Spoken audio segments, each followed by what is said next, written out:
दो भाई थे, उनके नाम अहमद और सलीम थे। वह एक छोटे से गांव में रहते थे। वह दोनों किसान थे। उनका एक मुश्तरका खेत था। वो सुबह सवेरे खेत पर जाते, वहां वह मिलकर काम करते थे। उन दोनों भाइयों में बहुत मोहब्बत थी। वह एक दूसरे का बहुत ख्याल रखते थे। उनका घर बहुत सादा था। उनकी जिंदगी मेहनत और मशक्कत से भरी थी। वो हर रोज खेतों में काम करते, वो जमीन में हल चलाते, बीज बोते थे, वह पौधों को पानी देते थे। फसल की देखभाल करना उनका काम था। इनके जीरो टियासी जमीन से थी। वह अल्लाह का शुक्र अदा करते थे। वह मुश्किल में एक दूसरे का साथ देते थे। इनकी मिसाल गांव में दी जाती थी। अहमद शादीशुदा था। अल्लाह ने इसे एक नेक और अच्छी बीवी दी थी। इसके 3 प्यारे बच्चे भी थे, 2 बेटे और 1 बेटी। अहमद का घर बच्चों क्यों जैसे पड़ों का था। इसकी बीवी भैसली का मन खातून थी। वह घर के काम काज करती। वह अहमद और सलीम दोनों का बहुत ख्याल रखती थी। वह एक मिसाली भाभी और बीवी थी।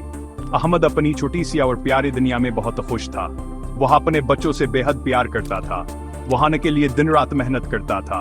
उसकी ख्वाहिश थी हास के बच्चे खूब पढ़ें। वह एक अच्छा और शफीक बाप था। उसकी जिंदगी का सबसे बड़ा मकसद अपने खानदान की खुशी थी। वह हर शाम काम से वापस आकर बच्चों के साथ खेलता था। बच्चे भैंस से बहुत मोहब्बत करते थे। अहमद पर खानदान की ज्यादा जिम्मेदारियां थीं। इसका खानदान बड़ा था। इसकी बीवी थी। इसके प्यारे बच्चे थे। इन सब की बेहतसी जरूरियात थी। बच्चों के लिए कपड़े और किताबें चाहिए। इनके खाने पीने का भी ख्याल रखना था। अहमद हर वक्त इन सब बातों के बारे में सोचता रहता था। वह एक जिम्मेदार शख्स था। वह अपनी तमाम जिम्मेदारियां खुशी से पूरी करना चाहता था। कभी कभी वह मुस्तकबिल के बारे में फिक्रमंद भी जाता। सलीमा बगैर शादीशुदा था। इसकी जिंदगी बेहद सादा थी। वह अपने भाई के साथ रहता था, मगर वह खुद को कभी अकेला महसूस नहीं करता था। वह अपने भाई अहमद से बहुत मोहब्बत करता था। वह अपने भतीजों और भतीजी पर जान छिड़कता था। वह कतरान के लिए शहर से छोटे छोटे तहफे लाता था। वह उनके साथ खेलता और वक्त गुजारता था। बच्चे भी अपने चाचों से बहुत प्यार करते थे। सलीमा कसर अपने भाई या अहमद के बारे में सोचता था। वह दिल में कहता, मेरा भाई अहमद बहुत अच्छा है। उसके अखराजात मुझसे ज्यादा हैं। इसके छोटे छोटे बच्चे हैं। उसकी एक बीवी है। इसे यकीनी तौर पर ज्यादा पैसों की जरूरत है। मुझे अपने भाई की मदद करनी चाहिए। इसने हमेशा एक बड़े भाई की तरह मेरा ख्याल रखा है। अब मेरी बारी है कि मैं इसका साथ दूं। वही है बातें अपने दिल में रखता था। अहमद भाई अपने छोटे भाई सलीम के बारे में बहुत सोचता था। वो कहता था, मेरा छोटा भाई सलीम बहुत भूला है। वह भी अकेला है। उसकी भी अपनी ख्वाहिशात होंगी। उसे भी अपना घर बसाना चाहिए। उसे भी पैसों की जरूरत हो सकती है। मुझे इसकी मदद करनी चाहिए। वह बहुत मेहनती और ईमानदार है, लेकिन उसे मेरे सहारे की जरूरत पड़ सकती है। यह बात तो हबी किसी से नहीं कहता था। आखिरकार हुक आ गया जिसका उन्हें इंतजार था। फसल पककर तैयार हो चुकी थी। इस साल अल्लाह ताला ने उन पर खास कर किया था। फसल पहले से बहुत ज्यादा अच्छी हुई थी। हर तरफ हरी भरी फसल लहलहा रही थी। गंदम के खुशे अनाज से भरे हुए थे। दोनों भाई हदीकर बहुत खुश हुए। उन्होंने अल्लाह पाक का शुक्र अदा किया। फिर उन्होंने मिलकर फसल की कटाई शुरू की।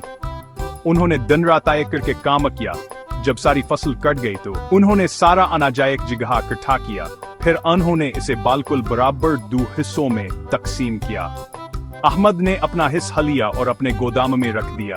सलीम ने अपना हिस्सा लिया और अपने गोदाम में महफूज कर दिया। दोनों के दिलों में एक दूसरे के लिए बेपनाह मोहब्बत थी और उनके जहनों में एक खफीया मंसूबा भी था। वह एक दूसरे की मदद करना चाहते थे, मगर वही बात जाहिर नहीं करना चाहते थे। असरात जब गांव में हर तरफ खामोशी छा गई। सब लोग गहरे नींद सो रहे थे। अहमद चपके से अपने बिस्तर से उठा।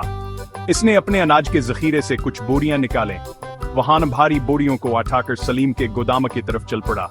वह दिल में सोच रहा था, सलीम को उन पैसों की ज्यादा जरूरत होगी। वह अपना मुस्तकबिल बेहतर बना सकेगा। वह अपनी शादी भी कर सकेगा। ये सोचकर उसने कदम तेज कर दिए। किसी को इस बात का इल्म न हो। ठीक है सीवकत, दोस्त रे तरफ सलीम भी अपने घर से निकला। इसके कंधे पर भयाना जकिया एक भारी बूढ़ी थी। वह भी खामोशी से अहमद के गोदाम की तरफ जा रहा था। वह भी अपने भाई के बारे में सोच रहा था। भाई अहमद के छोटे छोटे बच्चे हैं, इनके बहुत से अखराजात हैं, इन्हें मुझसे ज्यादा अनाज की जरूरत है। मेरी तो अभी कोई खास जिम्मेदारी नहीं। ये सोचकर हबी जल्दी जल्दी कदम उठाने लगा था कि कोई ऐसे देख न ले। कई रातों तक की अजीब सिलसिला चलता रहा। अहमद रात के अंधेरे में सलीम के गोदाम में अनाज की बोरियां रखा था और सलीम भी इसी तरह रात को अहमद के गोदाम में अनाज डाला था। हर सुबह जब वह दोनों भाई अपने गोदाम में अनाज देखते तो वह बतहैरान होते। उनका अनाज बाल कल भी कम नहीं होता था। उन्हें कुछ समझ नहीं आ रहा था कि क्या हो रहा है, मगर वह खामोशी से अपना यह खुफिया काम करते रहे। एक रात चांद अपनी पूरी आबोताब से चमक रहा था। आसमान पर लाखों सितारे झिलमिला रहे थे।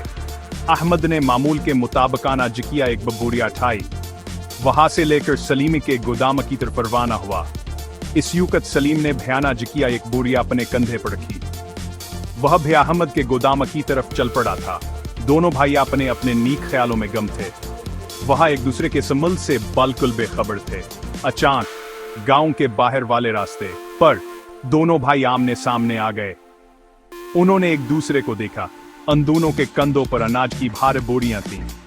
चांद की दूधिया रोशनी में सब कुछ साफ नजर आ रहा था। एक लम्हे के लिए वहां मुकम्मल खामोशी छा गई। फिर दोनों भाई एक दूसरे को देखकर आस्ते से मुस्कुराए। उनकी आंखों में खुशी के आंसू थे। वह फौरन सारा माजरा समझ गए थे। उन्होंने अपनी अपनी बोरियां जमीन पर रखी और एक दूसरे को मोहब्बत से गले लगा लिया। ये थे दो भाइयों कैस्चिया वरन की मोहब्बत। ये था उनका एक दूसरे के लिए एसारा और कुर्बानी का जज्बा। उन्होंने एक दूसरे की भलाई के लिए कुर्बानी दी और किसी को खबर तक ना होने दी। यही तो सच्ची मोहब्बत की पहचान होती है। यही तो भाईचारे की असल मिसाल है। इस खूबसूरत कहानी से हमें यह कीमती सबक मिलता है कि मोहब्बत, खुलूसा और कुर्बानी से हर रिश्ते मजबूत और पायदार होते हैं। खानदान की यह असल बुनियादी ही बेलवस मोहब्बत है। अल्लाह ताला तमाम भाइयों में ऐसी ही मोहब्बत और इत्तेफाक कायम रखे। आमीन।